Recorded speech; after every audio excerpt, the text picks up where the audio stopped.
Hello guys, this is Mansi from avidyadi.in. We are starting with chapter number 8. The name of the chapter is Comparing Quantities. So this is an introduction video जिसके अंदर हम इस chapter के concepts को cover करेंगे and जो भी chapters के exercises में questions हैं हम try करेंगे उसमें जितने भी topics हैं उसको पहले समझेंगे ताकि जब आप exercises के questions करो तो आपको वो बहुत easy लगे and आपको वो almost आते हो. Okay, so let's begin. Now, what is quantities? Comparing quantities है quantities क्या होता है? सबसे बेसिक चीज इसमें क्या है?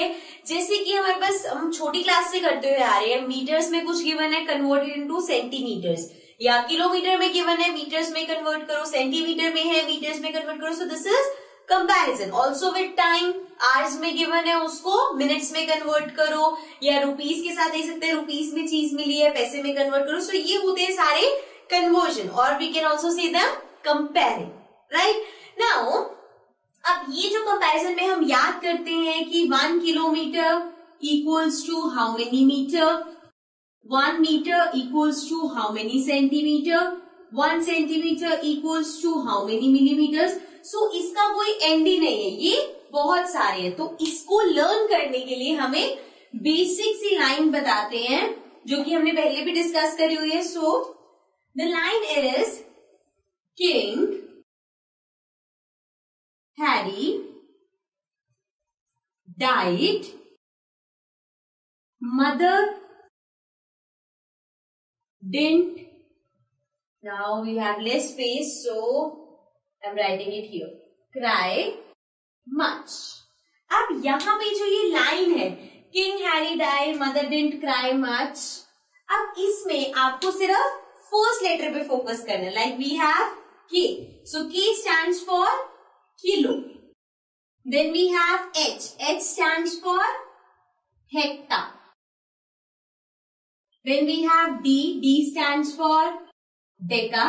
Then we have M. Now this M stands for meter. कोई भी यूनिट हो, मीटर में हो, ग्राम में हो, लीटर्स में हो. So it stands for this M. Right?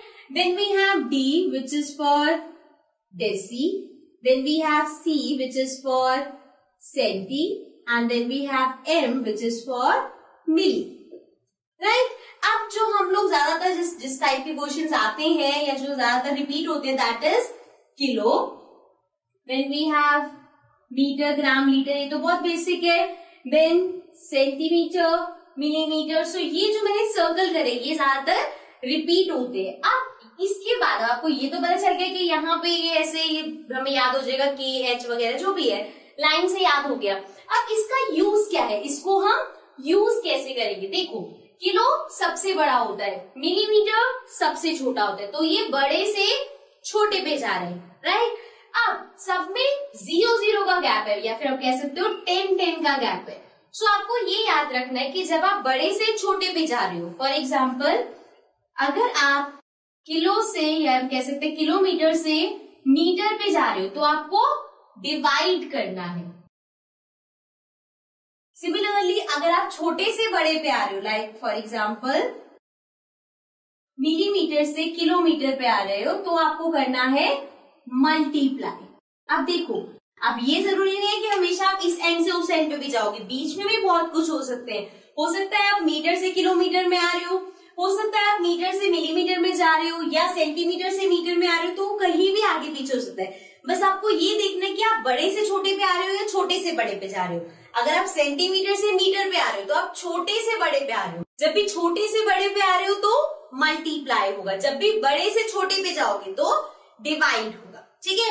अब ये जो ऊपर 10 था तो सब में 10-10 का गैप रखना है. मतलब कि यहाँ पे है किलो, हेक्टा, डेका, मीटर, ये हो गया. अब अगर मैं इस किलोमीटर को और मीटर को देखूं तो कितने 10 आएंगे बीच में? 1, 2, 3. 3 10 का मतलब 3 जीरो. सो ये हो जाएगा 1000, मतलब कि इसमें 1000 का गैप है.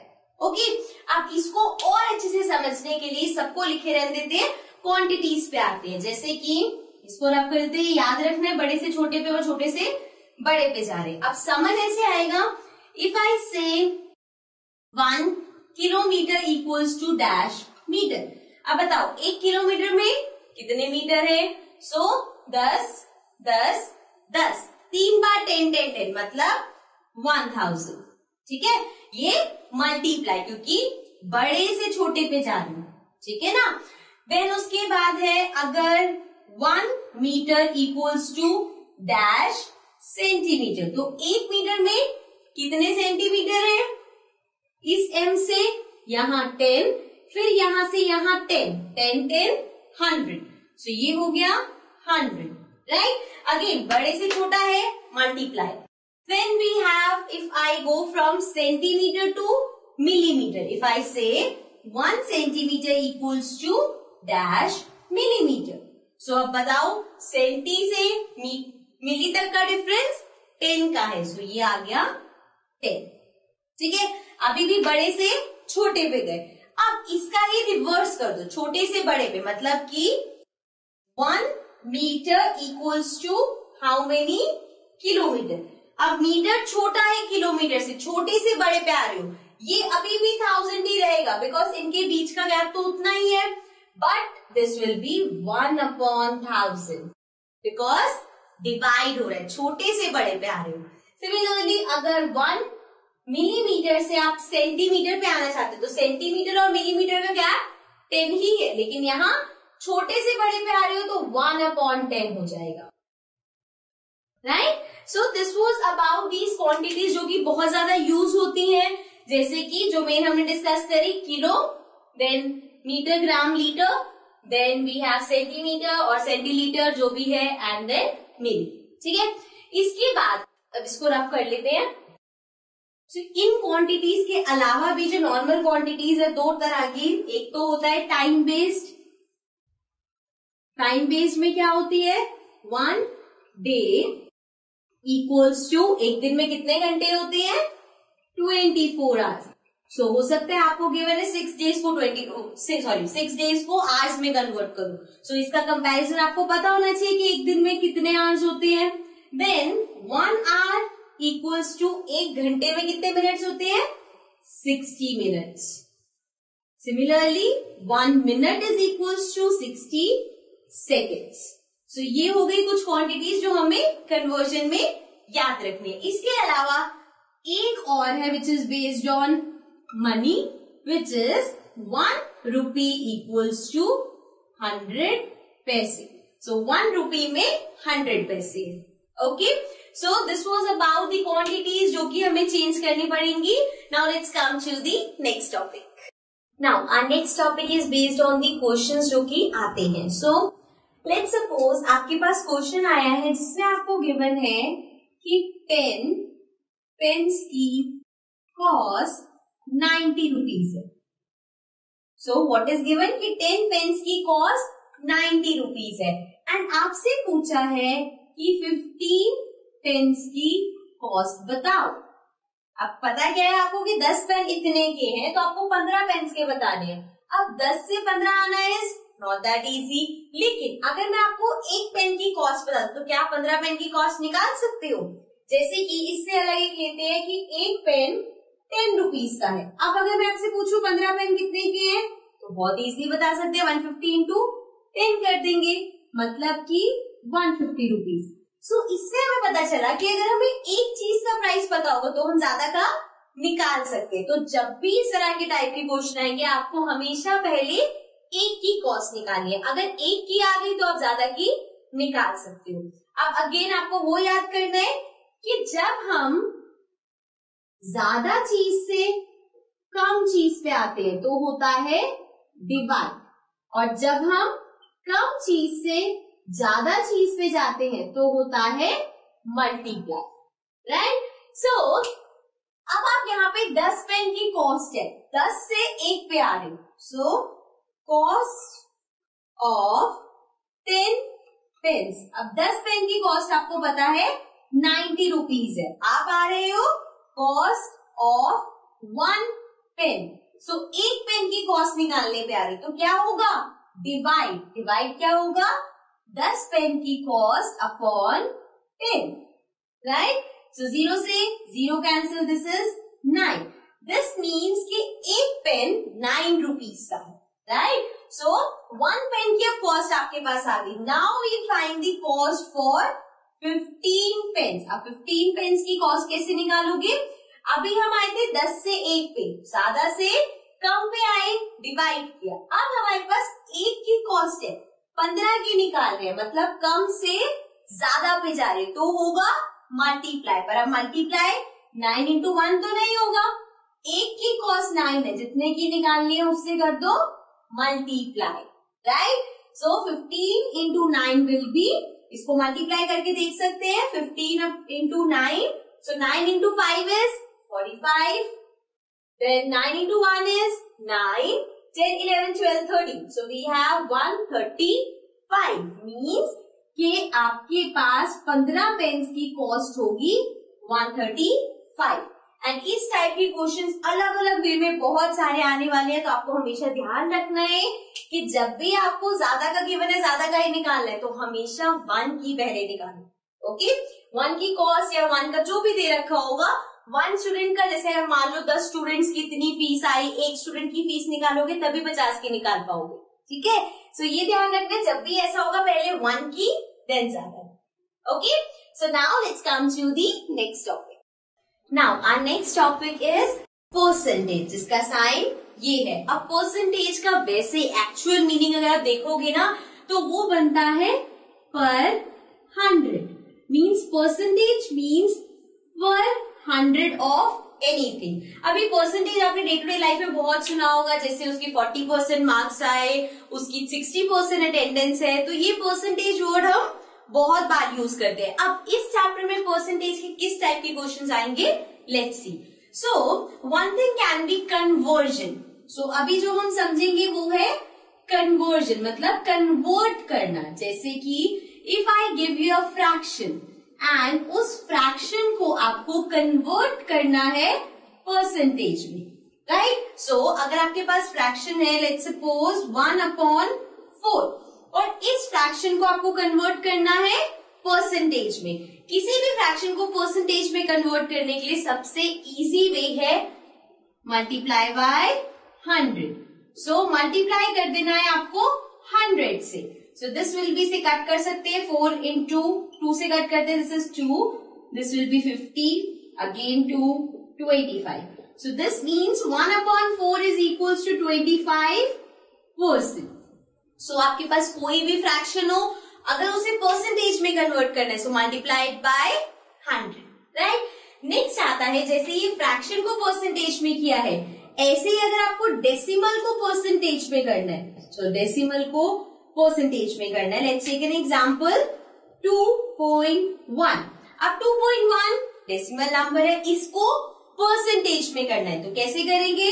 डेसिमल हटाया, अपॉन 10 हो गया, राइट, बिकॉज एक डिजिट है पॉइंट के बाद, सो नीचे 10 हो गया, मल्टीप्लाइड बाय 100, जैसे नॉर्मल हमने इसमें किया। सो 21/10 इंटू 100 हो गया, सो 0 से 0 कैंसिल।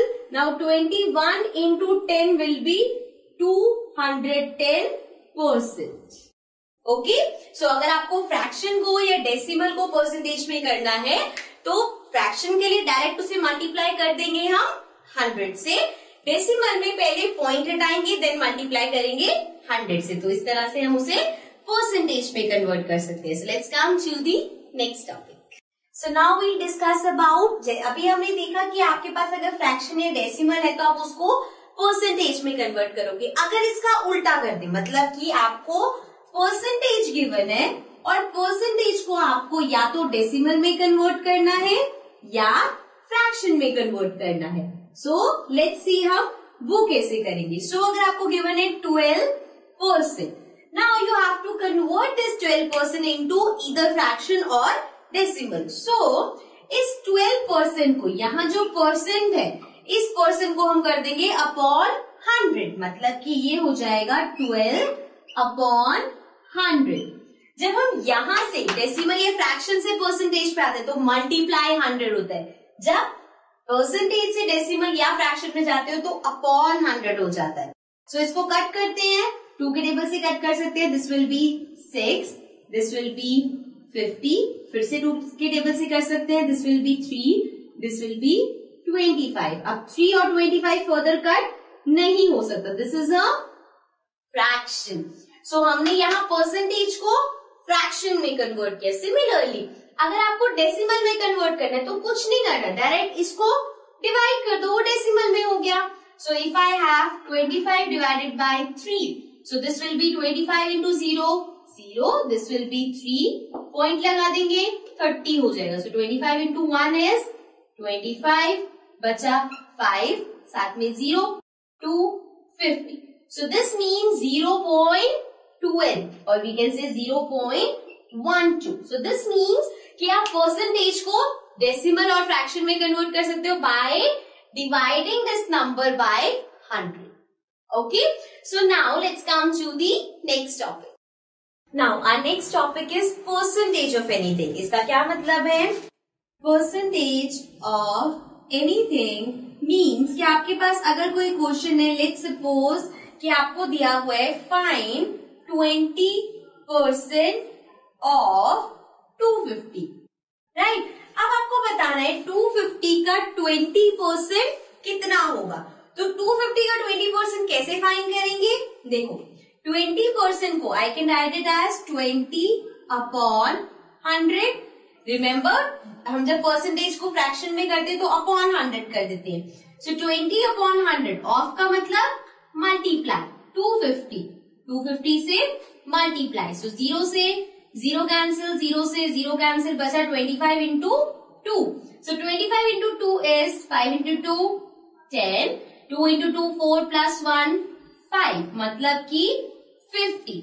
250 का 20% 50 होता है। अब ये तो बहुत सिंपल था, आराम से कट आ गया। लेकिन अगर यही आपको गिवन होता कि 250 का 15% निकालो, सो 15% ऑफ 250 विल बी, करने का तरीका सेम रहेगा, 15/100 इंटू 250, राइट? 0 से 0 कैंसिल, 5 की टेबल से कट हो जाएगा, दिस विल बी 2, ये हो जाएगा 5. Now 5 into 15 into 5 is 75/2.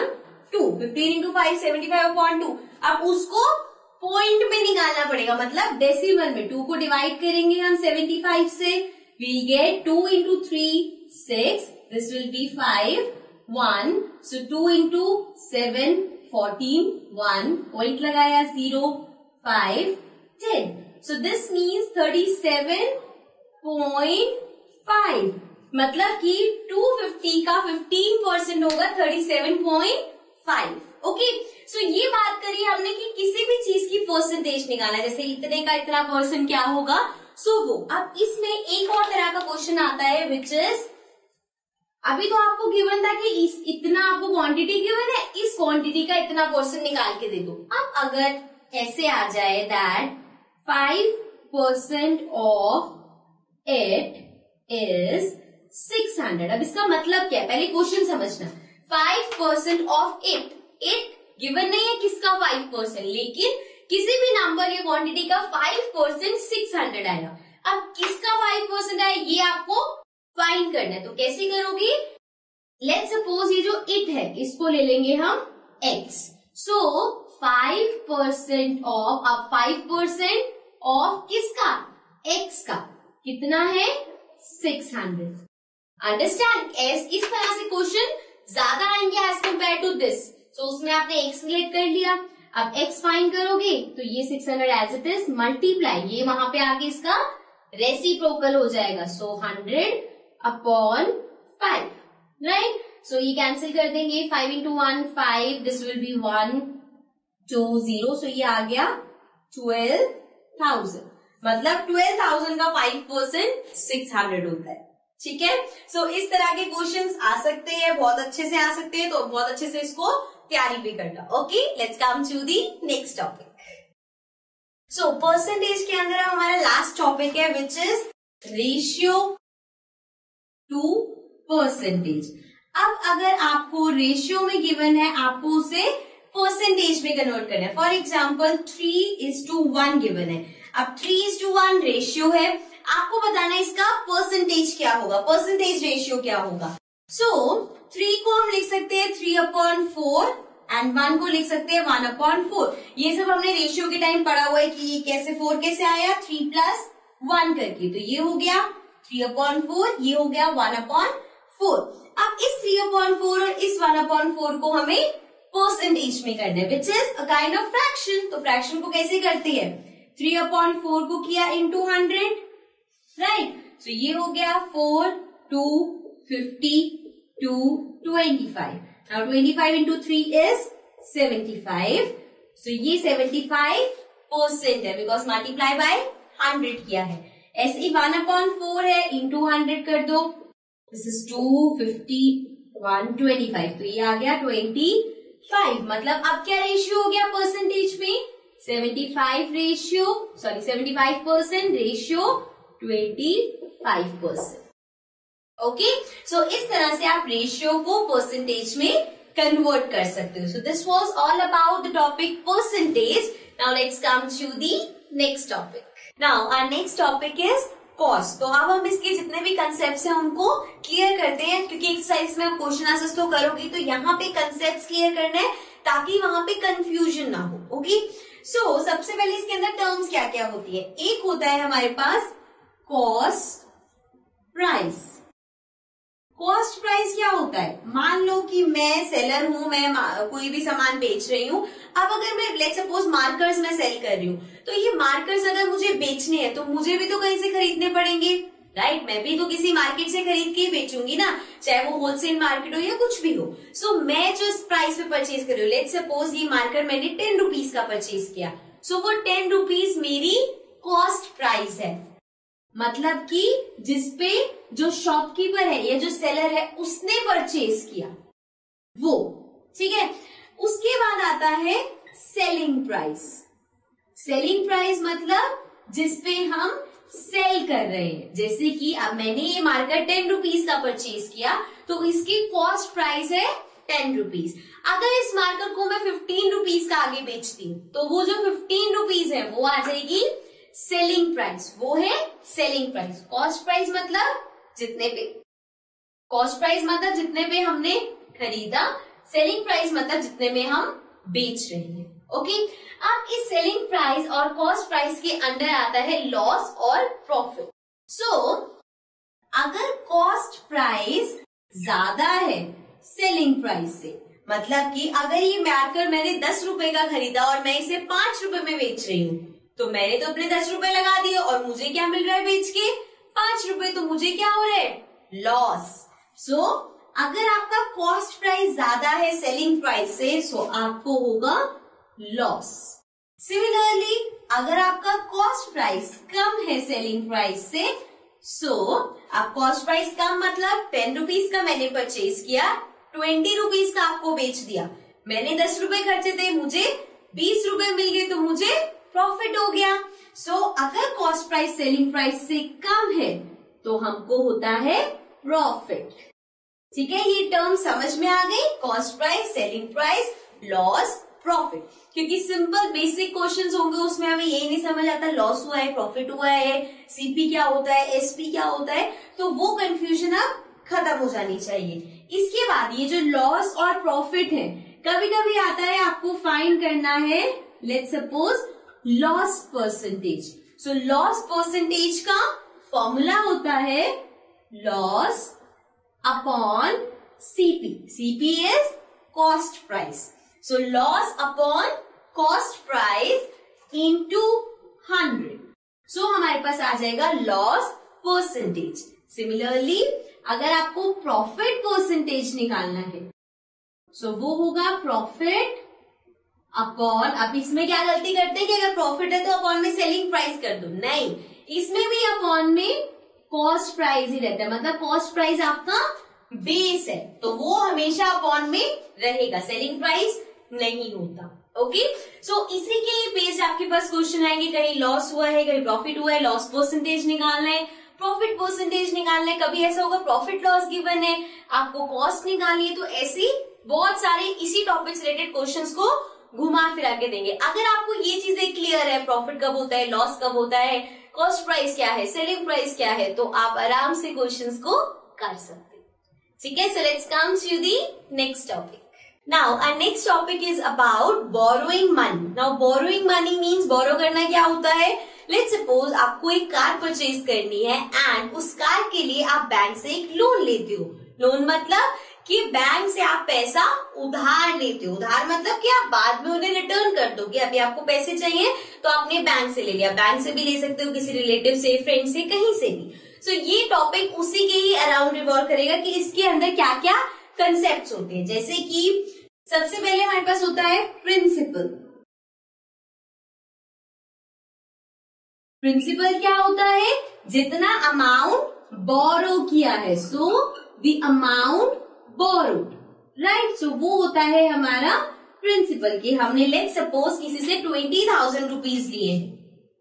सो 20,000 हो गया हमारा प्रिंसिपल, क्योंकि आपने इतने पैसे लिए हैं। अब मान लो आपने किसी से पैसे लिए या बैंक से पैसे लिए, तो बैंक ऐसे थोड़ी खाली बैठे कि जिसको पैसे चाहिए आके हमसे ले लो और जब मन करे वापस कर देना, ऐसा नहीं होता। वो क्यों पैसे देते हैं? क्योंकि आप उसे इंटरेस्ट दोगे। इंटरेस्ट मतलब कि मान लो आपने आज 20,000 रुपए लिए, तो आप उसे एक साल बाद जब पैसा वापस करोगे, तो लेट सपोज कुछ इन परसेंटेज ऑफ इंटरेस्ट लगाने के बाद आप उसे 25,000 वापस करोगे। अब जो ये 5,000 आप एक्स्ट्रा दे रहे हो, ये क्या है? इंटरेस्ट, क्योंकि उसने आपको पैसे दिए, राइट। सो इंटरेस्ट होता है जो हम एक्स्ट्रा मनी पे करते हैं। So we can write interest is the extra money, मतलब जितना आपने लिया उससे एक्स्ट्रा मनी आपको कुछ देनी पड़ेगी, ठीक है। सो प्रिंसिपल हो गया जो आपने अमाउंट बोरो किया है, इंटरेस्ट हो गया जो आप एक्स्ट्रा मनी दे रहे हो। अब एक टर्म आती है अमाउंट। ये जो प्रिंसिपल और ये अमाउंट है, इसमें बहुत कंफ्यूजन होती है, बच्चों को समझ नहीं आता अमाउंट क्या है, प्रिंसिपल ही तो जैसे यहाँ पे मैं लिखा भी अमाउंट बोरो, तो ऐसे लगता है ये अमाउंट ही तो है, लेकिन नहीं। प्रिंसिपल है जितना मनी आपने बोरो किया, अमाउंट है जितना आप टोटल पे करोगे, मतलब कि प्रिंसिपल प्लस इंटरेस्ट। प्रिंसिपल तो वो हो गया, जैसे 20,000 है तो ये तो प्रिंसिपल है, इतना तो दोगे जो लिया है, साथ में इंटरेस्ट भी मिला के दोगे। लेट्स सपोज वो 5,000 है, सो दोनों का एडिशन 25,000 आप वापस करोगे। So that 25,000 is the amount. Understand difference क्या है? प्रिंसिपल है जो अमाउंट आपने लिया है, अमाउंट है जो आप पे करोगे, मतलब कि इंटरेस्ट को मिला के, ठीक है। अब इसमें एक फॉर्मूला आता है इंटरेस्ट के लिए, विच इज, आप कभी कभी ऐसा होगा आपको प्रिंसिपल दे रखा होगा, आपको रेट गिवन होगा, टाइम गिवन होगा, आपको निकालना है इंटरेस्ट। तो कैसे फाइंड करोगे? इंटरेस्ट का फॉर्मूला होता है P into R into T upon 100। Okay, now this P is principal. Principal मतलब जितना अमाउंट आपने लिया है। Okay, this R is rate. Rate मतलब rate of interest. Rate of interest होता है कि जैसे कि जब हम मनी लेते तो ऐसा नहीं होता कि एक साल बाद 5,000 और दे दियो, वो बताते हैं कि इतने परसेंटेज, जैसे लेट्स सपोज 10% इंटरेस्ट पे कोई आपको पैसे दे रहा है, तो मतलब कि जब आप रिटर्न करोगे तो जितना अमाउंट लिया है उसका 10% ज्यादा रिटर्न करोगे। ओके, सो वो परसेंट होता है, ठीक है। सो वो आपको परसेंटेज गिवन होगा। Then T stands for time. Time मतलब कितने टाइम के लिए लिया। अब आपने पैसा लिया है 2 साल के लिए, तो ऐसा नहीं है ना कि 2 साल बाद या 10 साल बाद भी 25,000 ही वापस करोगे, नहीं, जितने टाइम का आपने लिया उतने टाइम का कैलकुलेट होगा। जैसे अगर 20,000 पे लेट्स सपोज 1 साल का आपको 5,000 एक्स्ट्रा देना है, राइट। ये मैं बहुत ऐसी इमेजिनरी टर्म्स ले रही हूँ, बट अगर 20,000 पे आपको 5,000 वापस करना है, मतलब 5,000 एक्स्ट्रा देना है 1 साल में। अब अगर वो 4 साल बाद वापस करोगे तो ये थोड़ी 4 साल बाद भी 25,000 दोगे, हर साल इंटरेस्ट लगता रहेगा।